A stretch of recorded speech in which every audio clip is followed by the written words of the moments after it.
Hello, and welcome to my channel. My name is Gareth, and this is part three in my series of awakening, the stages of awakening, videos that I've been doing on my YouTube channel. Um, so, in the first video, I covered ignorance, witnessing consciousness, and self-realization. In the second video, I covered God consciousness and refined perceptions. And today, this is going to be a really, really incredible one because for me, it's where the most stuff arose leading up to unity consciousness. So I'm going to talk about what what might be coming up on your path, and I'm going to use my experiences.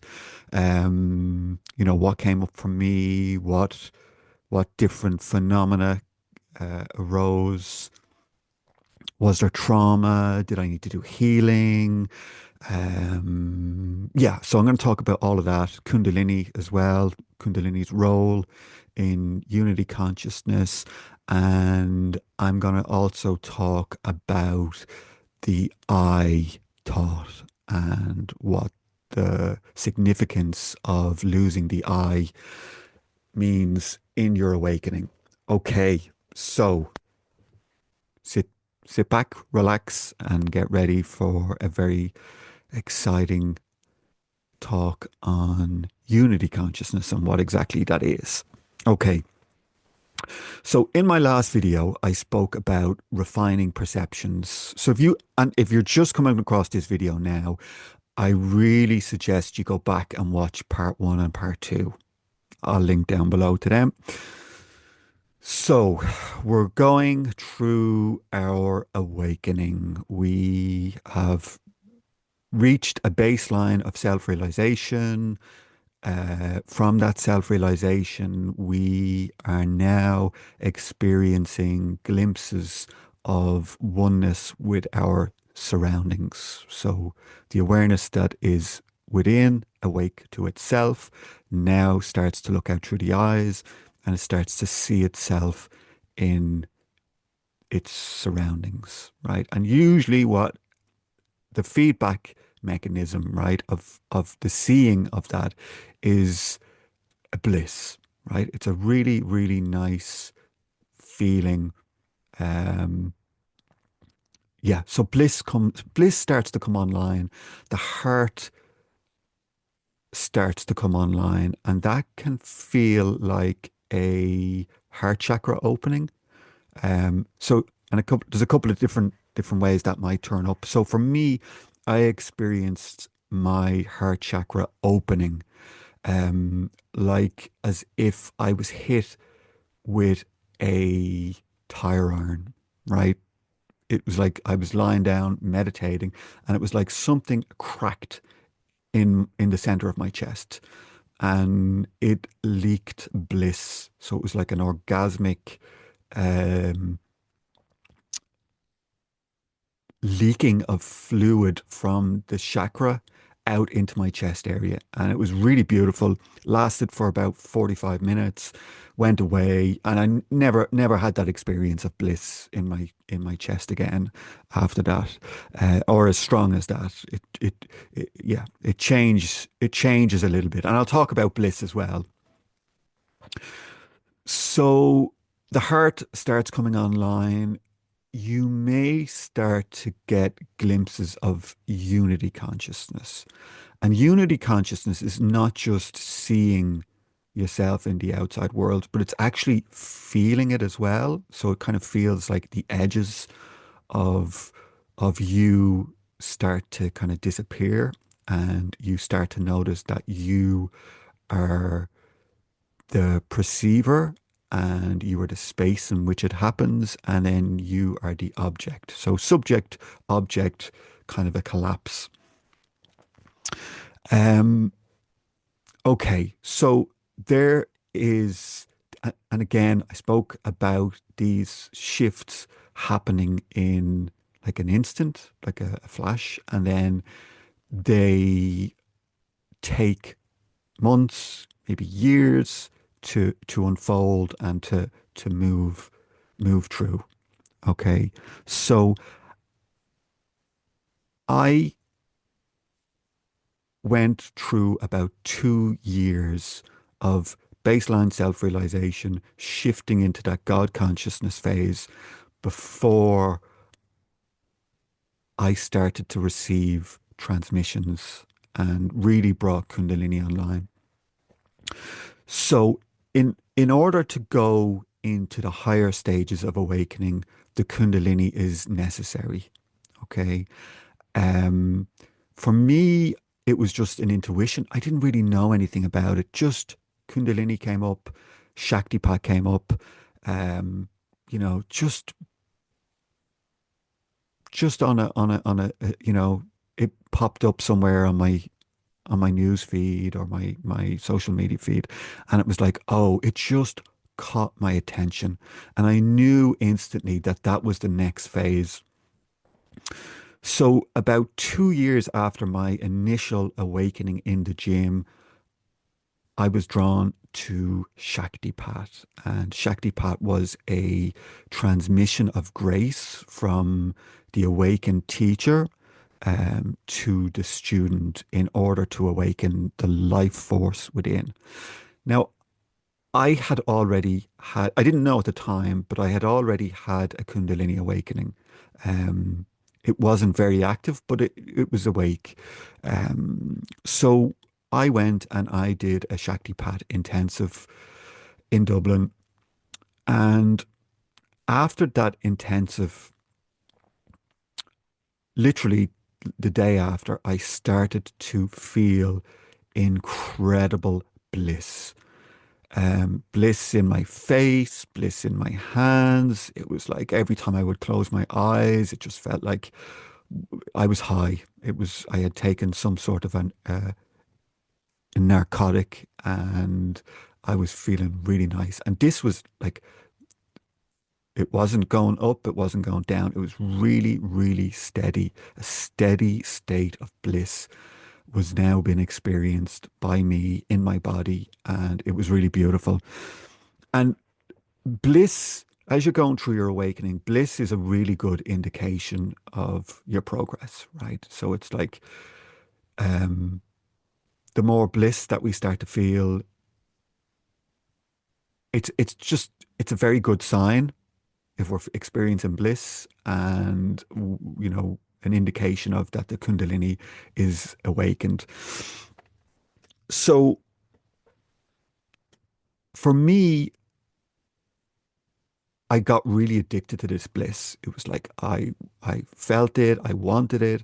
It made me want to meditate more. It was like every time I would close my eyes, um, my jaw was gone. It just felt really good to go inwards with this Shakti. The Shakti was just present in my body. And every time I would meditate, it would kick up the Shakti.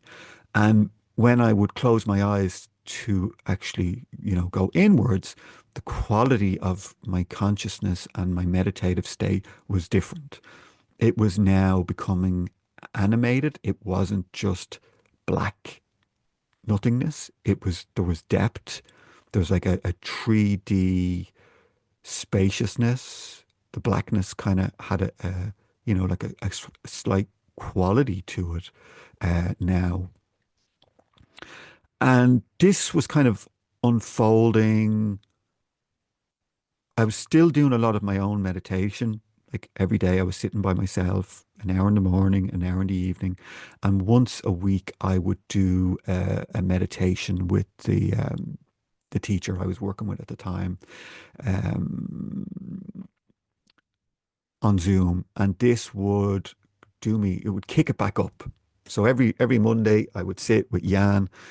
Um, the Shakti would be kicked up again, and it would kind of last me the week. I'd start to notice it kind of disappearing or going down a little bit towards the end of the week, and then the next Monday would come and it would start me off again.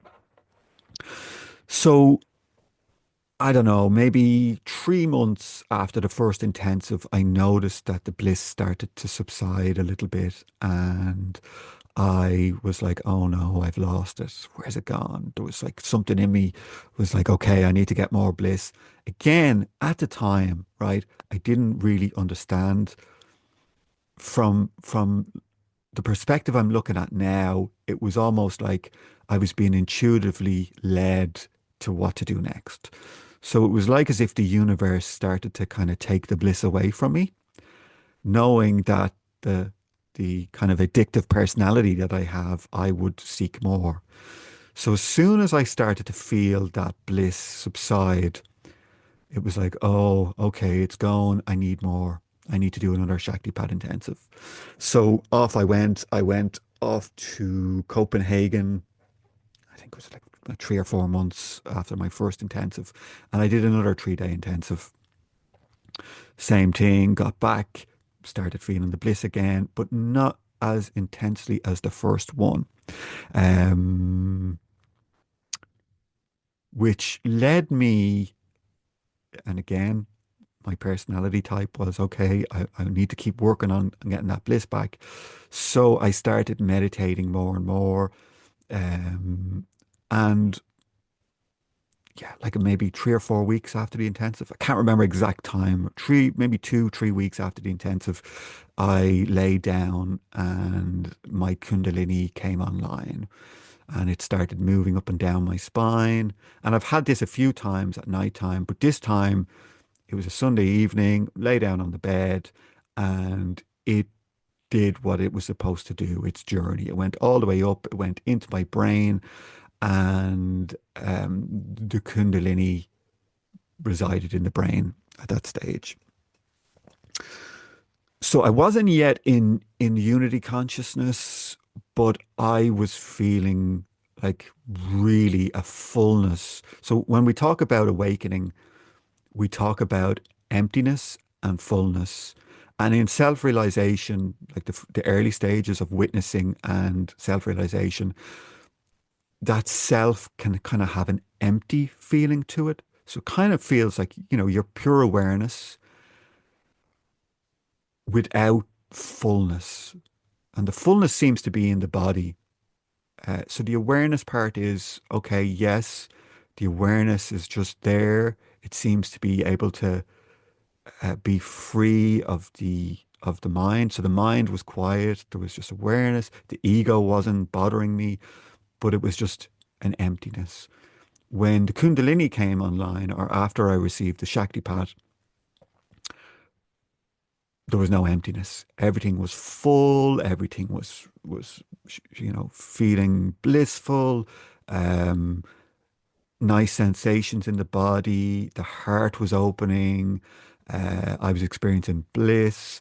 When I would meditate, my meditation wasn't just pure awareness. It was animated. There was a quality. There was a texture. Um, yeah, it just had a fuzzy, warm, loving feeling to it. And this was fullness. So I wasn't yet at unity, but I had experienced a full Kundalini awakening, which was giving me this sense of just kind of like expansion. So I wasn't yet in unity, but there was still an unfoldment taking place. So the Kundalini had gone up. The next part I started to experience was the crown started to open. And this is what they talk about in the yogic um, traditions is Shakti rising. Shakti is the Kundalini at the base of the spine, rising up and eventually merging with Shiva.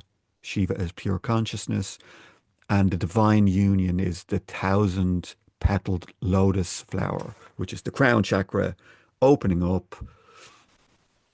So that started to unfold the crown awakening. So the first part, and I'm talking about these is the reason I'm talking about this is because I want to give you guys signposts. You're going through your awakening. I know there's a lot of people following my channel now. A lot of people, more and more people are waking up. 10, 20 years ago, this was very, very rare to hear people talking about this. Now it's happening. Now it's accelerating.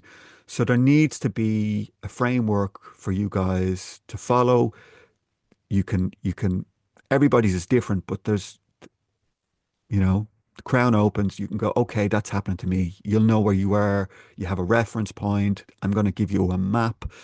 So for me, then what happened was one day meditating, I noticed what felt like a little small hole in the top of my head. It felt like a manhole cover just went, pulled, slid off.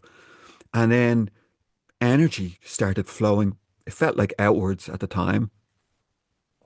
And if you've ever, I have a few of them around, seen pictures of Shiva. Um, Shiva is always depicted with a stream of energy coming out of the top of the head. So this is what it was feeling like. Felt really blissful, beautiful, and it kind of feels like your connection to divinity um, starts when that little crown awakening starts. So I didn't know it at the time, but the crown chakra opens in three stages. First one is the little coin size hole opens up. I had that. About a week later, I was sitting meditating. I think I was actually doing a fast at the time, 5-day water fast. I think it could have been day two of the water fast. Sat meditating and I felt another crack and it felt like gold honey started coming down on my head. It started coming down around the ears, around the back of the head, and my vision, everything went gold and really blissful and really beautiful. And that's the second phase. So it was a week later, the crown cracks open at the second phase to around the ears. And what's left is it feels like there's a ball of energy sat here. Right? It feels like this top part of your head is now connected to the universe.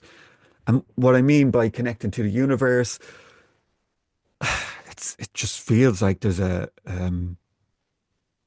you've been plugged in. It feels like divine energy is now flowing freely. It feels like you're connecting to something much greater than your limited self. Um, so then, and this is these two openings happened quite close to each other. Then there was a a break. So it wasn't until a year later, full year almost, that I experienced the next stage of the Crown Awakening. But I won't get to that, right? So I also talk about the levels of consciousness. It's a numerical scale that I use when I'm working with people to kind of measure their progress. It's not numbers. It's not saying this is your number, that's your number. It's just a scale that allows me to work with people, right? So it kind of seems like it's linear, but it's not really. So we have witnessing consciousness, we have self-realization, we have God consciousness, we have unity consciousness.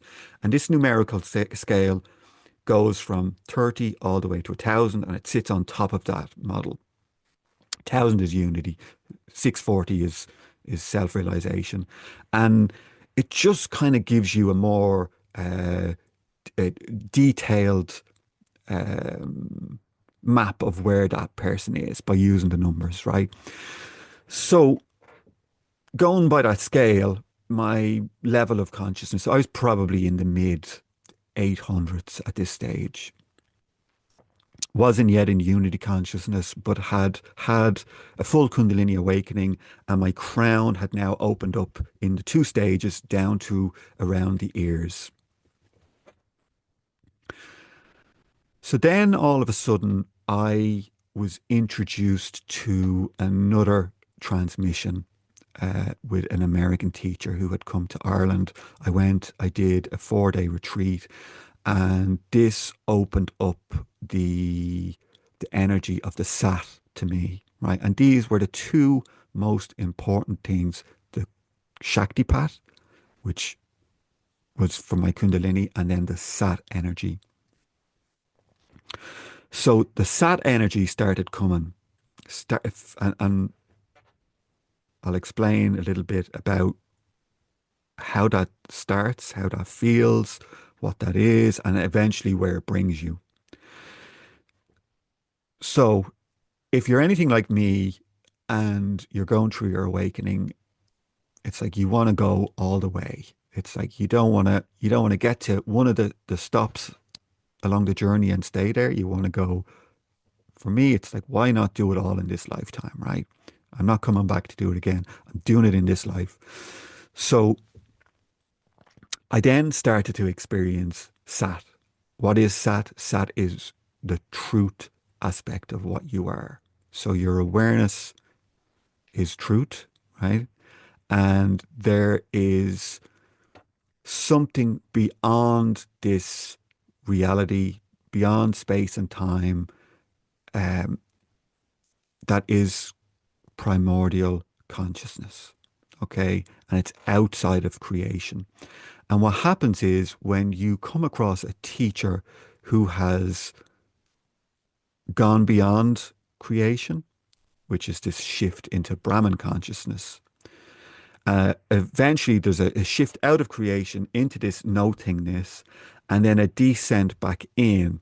And when that happens, there's a channel opens up, and that energy, the power, the dynamic force of the Brahman consciousness can enter creation.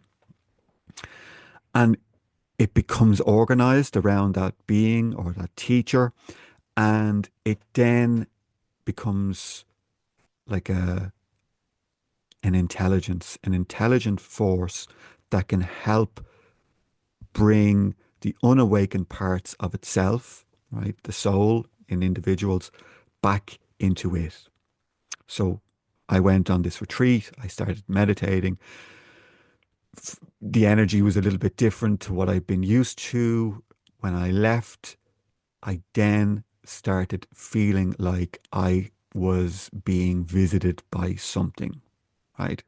Before, it was always a self-willed practice of me sitting, meditating, you know, getting the Kundalini up, it was me doing it. It was me meditating to get into these states.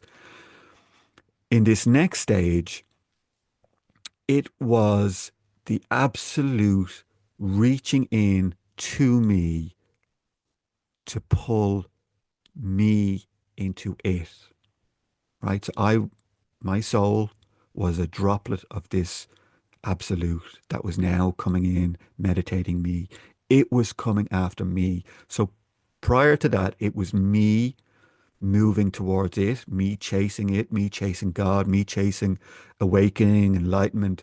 And now there was like a tipping point where the absolute, started coming from me, coming in, coming in through the top of my head, descending down into me, into the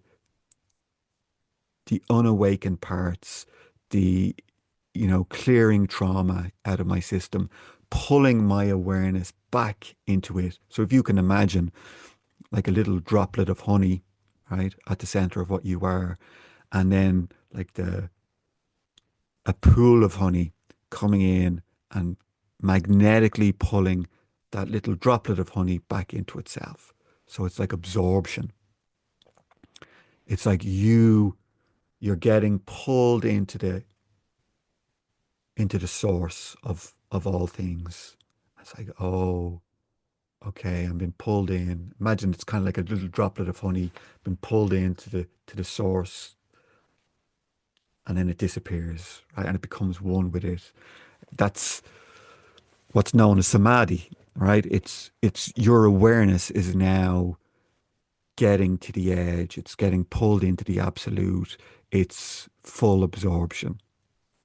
So over the next 3 or 4 months, every day, over and over and over again, this force started coming, pulling me into it. And this was like happening 3 or 4 times a day, really inconvenient times. Beautiful, really a beautiful process. Um, so every day, morning time, as soon as I would wake up, it would start pulling me in. And it was happening in two different ways. It was happening where my awareness would completely disappear. So it was like Gareth, my sensory input would disappear, my awareness would disappear. I would completely just vanish into nothingness. And I would only kind of know about it when I would come out. I was like, oh, I've been gone for 90 minutes. And then I would have this other experience where it would come, take me to the edge and kind of suspend me. So I was suspended in it's called Savakalpa Samadhi, where my awareness would stay. There would still be um, my a kind of a knowing of I am here, I am in absorption, I can hear, I can think, but I'm totally suspended in it. And it was really beautiful. I love this was my favorite. There could be busy noises outside, trucks going by, people talking, and you're just completely suspended in it. Nothing is disturbing your peace. And the other one was Nirvikalpa Samadhi, where you disappear. And I was having both of them experiences daily. So one, I would completely disappear, and the other, I would stay, but I would be kind of suspended, held, still aware. I wasn't yet in unity. This is the thing, and this is why I talk about these stages not being linear. Okay, so it was like as if every day this was happening, and it was like as if I was going somewhere, or it was like a process that was unfolding. And eventually I got to this place where I sat down to meditate one evening and closed my eyes. And all of a sudden, I was faced with the most terrifying thing I have ever come across in my life. It was like the abyss just opened up in front of me, like a black hole. And I knew that in that blackness, there was nothing. There was no enlightenment. There was no universe. There was no me. There was no relationships, families. There was nothing. Absolute nothing. And it opened up in front of me. And I felt this rush of terror go through my body as if I was about to be annihilated. And when I say it kind of felt like a near death experience, only there was no death here. This was as if I was going to be erased or deleted from the system. I was about to be swallowed up. And something in me, even though there was fear flooded my system, something in me knew that I had to go into this.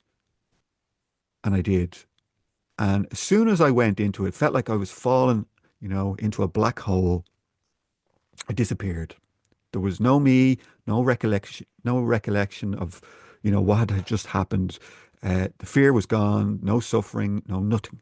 Just a very, very dim awareness of being completely absorbed in primordial consciousness, right? And I became it.